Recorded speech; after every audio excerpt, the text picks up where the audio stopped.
திருச்செந்தூரில் உள்ள பிரசித்தி பெற்ற முருகன் கோவிலில் தெய்வானை என்ற யானை வளர்க்கப்படுகிறது. இந்த யானை சமீபத்தில் பாகன் உட்பட 2 மிதித்துக் கொன்றது. இது பெரும் பரபரப்பை ஏற்படுத்திய நிலையில் செல்ஃபி எடுத்த போது யானையை கோபப்படுத்தியதால் அப்படி நடந்து கொண்டதாக விளக்கம் கொடுக்கப்பட்டது. இது தொடர்பாக நேற்று செய்தியாளர்களை சந்தித்த அமைச்சர் பொன்முடியிடம் நிருபர்கள் கேள்வி எழுப்பினார்கள். அதற்கு அவர், திருச்செந்தூர் யானை அசாமிலிருந்து கொண்டு வரப்பட்டது. அந்த யானை வனத்துறையினரிடம் அனுமதி பெறாமல் அறநிலையத்துறை கோவிலில் வளர்த்தார்கள்.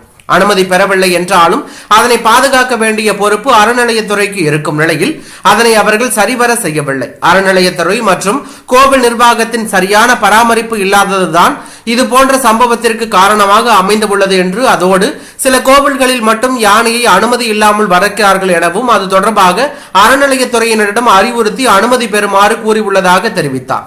மேலும் அறநிலையத்துறை சரியாக செயல்படாததால் தான் இது போன்ற நிகழ்வு நடந்து உள்ளதாக அமைச்சர் பொன்முடி கூறியுள்ளதால் அமைச்சர் சேகர் பாபுவை அவர் விமர்சனம் செய்துள்ளதாக கூறப்படுகிறது. மேலும் இது தொடர்பாக வீடியோ கூட தற்போது சமூக வலைதளத்தில் வைரலாகி பெரும் பரபரப்பையும் அதிர்ச்சியும் ஏற்படுத்தி உள்ளது.